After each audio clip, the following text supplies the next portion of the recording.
Hi friends, welcome to my channel. வாங்க நம்ம இப்போ ஒரு கீரையை வச்சு கீரை தொக்கு எப்படி செய்கிறதுன்னு பார்க்கலாம். நான் அதுக்கு அரைக்கீரை எடுத்துருக்கேன். உங்கள்கிட்ட எந்த கீரை இருக்குன்னு இதை எடுத்துக்கலாம். ஒரு பெரிய சைஸு வெங்காயம் சேர்த்துருக்கேன்.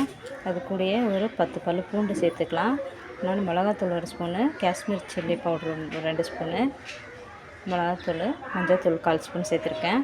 இது எல்லாமே நம்ம குறப்பாக அரைச்சிக்கணும். நைஸாக அரைக்கக்கூடாது, குறப்பாக அரைச்சி எடுத்துக்கலாம்.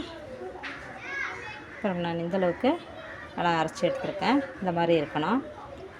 இப்போ நம்ம ஒரு கடாயை வச்சுக்கலாம். அதில் தேவையான அளவு எண்ணெய் ஊற்றிருக்கேன். கடுகு, உளுத்தம்பருப்பு, சீரகம் சேர்த்து வரமிளகா சேர்த்துக்கலாம். இதெல்லாம் நல்லா ரோஸ்ட் ஆனோம்னா நம்ம அரைச்ச பேஸ்ட்டு, வெங்காய பேஸ்ட்டாக சேர்த்துக்கலாம். இது வந்து சூப்பராக ஹெல்த்தியான கீரை ரெசிபி. இது நீங்களும் வீட்டில் ட்ரை பண்ணி பாருங்கள். இந்தளவுக்கு நம்ம இது எண்ணெயிலே வதக்கி செய்கிறதுனால டேஸ்ட் வந்து சூப்பராக இருக்கும்.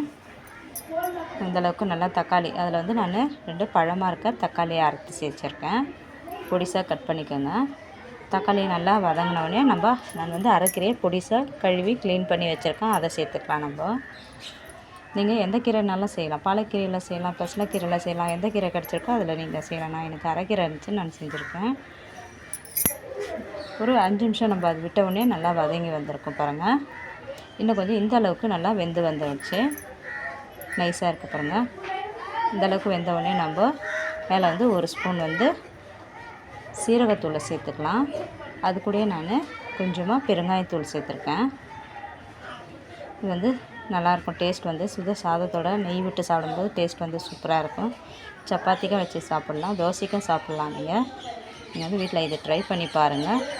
வீடியோ பிடிச்சிருந்துச்சுன்னா லைக் பண்ணுங்கள், ஷேர் பண்ணுங்கள். நம்மளுடைய கீரை தொக்கு வந்து சூப்பராக வீட்டில் ரெடி ஆகிடுச்சு. நான் இன்னொரு வீடியோவில் மீட் பண்ணுறேன். நீங்களும் வீட்டில் ட்ரை பண்ணி பாருங்கள். இது வந்து குழந்தைங்களுக்கு வாரத்துக்கு 2 முறையாவது இதை நீங்கள் செஞ்சு கொடுங்க. கீரையை பிடிக்காத பசங்களுக்கு இந்த மாதிரி செஞ்சு கொடுத்தீங்கன்னா கீரையை விரும்பி சாப்பிடுவாங்க. சப்பாத்தி கூடலாம் வச்சு சாப்பிடும்போது டேஸ்ட் வந்து சூப்பராக இருக்கும். நீங்களும் வீட்டில் ட்ரை பண்ணி பார்த்துட்டு எப்படி வந்துச்சுன்னு உங்களுக்கு கமெண்ட் பாக்ஸில் சொல்லுங்கள். தேங்க்யூ.